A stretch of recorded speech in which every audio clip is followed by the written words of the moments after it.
Adolf Hitler said, "He alone who owns the youth gains the future."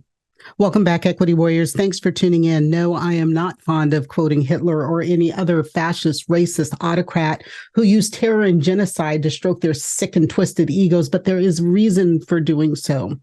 And I want you all to recognize what's going on in our current political climate under the guise of parental rights. That quote, that sentiment reflects the Nazi regime's focus on indoctrinating our young people to ensure the longevity of their ideology and their control. The Nazis established all sorts of organizations and programs, one you've probably heard of, the Hitler Youth, to shape and manipulate the minds of young Germans. What's happening today by radical right-wing extremist groups like the Moms for Liberty here in America is no different. Sticking with this season's theme of educational politics and policy, today I want to talk about what's currently being called parental rights, and call it what it is: racist propaganda. I know propaganda. I taught propaganda techniques to my high school U.S. history and American government students, and I did that to prepare them to be active and informed citizens.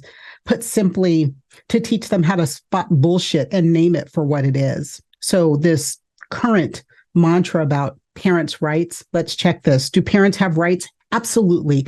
Parents have very fundamental rights over their children. They have a right to physical custody. They have a right to decision-making in determining their child's upbringing, choices about education, religion, and medical care. They have a right to access their child's records, whether it's educational or medical or other records.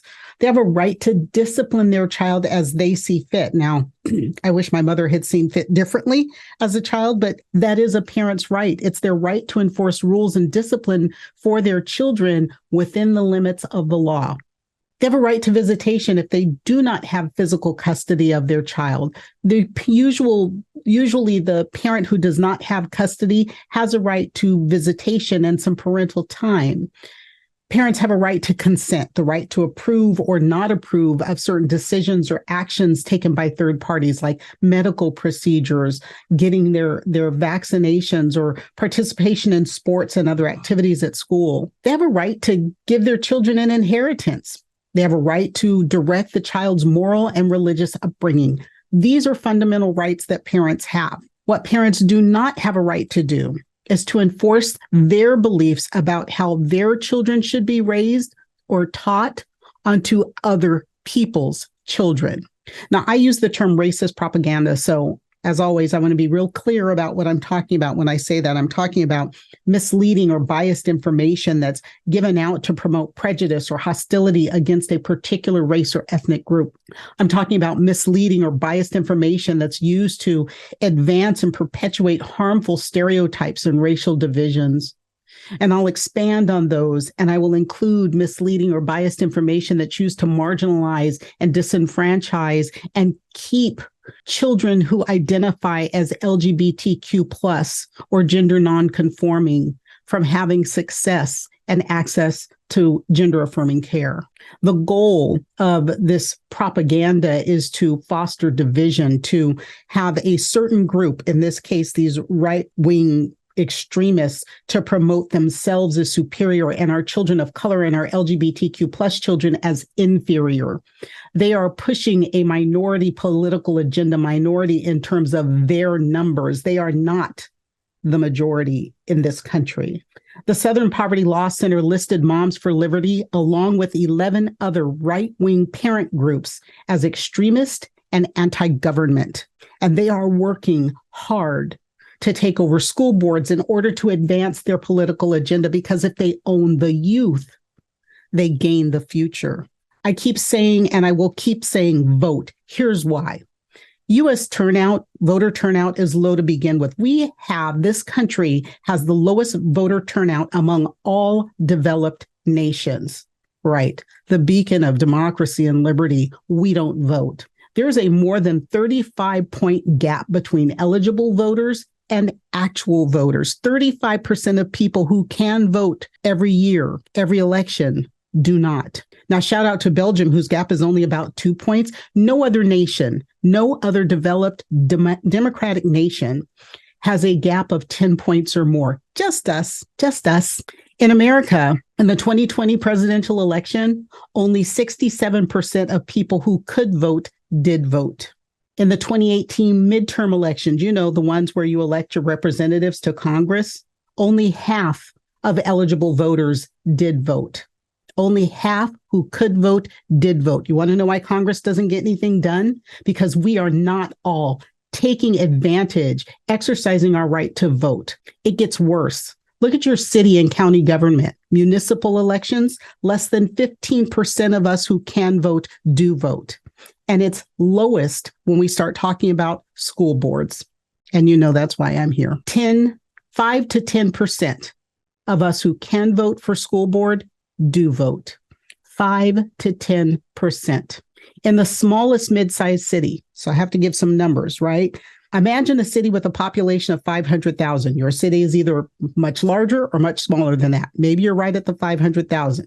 That's considered the smallest mid-sized city. Only about 75%, so 375,000 people who can vote, do vote. Now, less than 75% is the number I use because I needed to allow for people who are not eligible to vote or non-citizens. So 75% of people who are of voting age can vote. Only 250,000 of those 375,000 will have voted for president. 187,000 will have voted in the midterms for congressional representatives. Only 56,000 will have voted for mayor and city council and county government. And only 18 to 35,000 will have voted for school board. Out of 375,000 people, we're letting 18,000 make the decisions that will impact 125,000 children under the age of 18 in that same community. There's something wrong with that. The largest group of elected officials in our country, it's not the president, that's one person. It's not Congress, that's a few hundred. The largest group of elected officials in this country are locally elected school board members. And only 5 to 10% of us who can vote do vote for them. There are 90,000 school board members in the United States who oversee the education of more than 50 million public school children.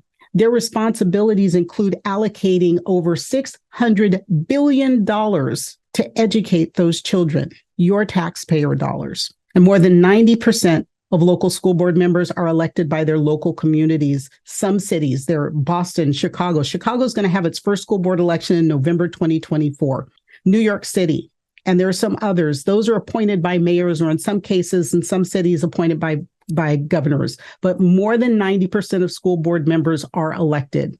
And those elections don't always happen the same day as your national and state elections do. They're called off-cycle elections, and they have even lower turnout, lower than the 5%. And they do that for a reason. They do it for a reason. You know who doesn't vote in off-cycle elections? People of color and people who identify as Democrats. When we look at the demographics, children of color are grossly underrepresented by their school board members. See, the vast majority of school board members and a disproportionate share of the school board election voters, the people, that 5 to 10% who actually do out and vote, they're white. White students are not a majority of the U.S. public school population. They were 45% in 2020. It will be 42% by 2031. Their numbers are declining. One huge fear of people like the Moms for Liberty and others that are working hard to take over your school boards is the browning of America. We are getting browner as a country, and we are not being represented. There was a study that looked at this mismatch, why school boards are overwhelmingly white, even though the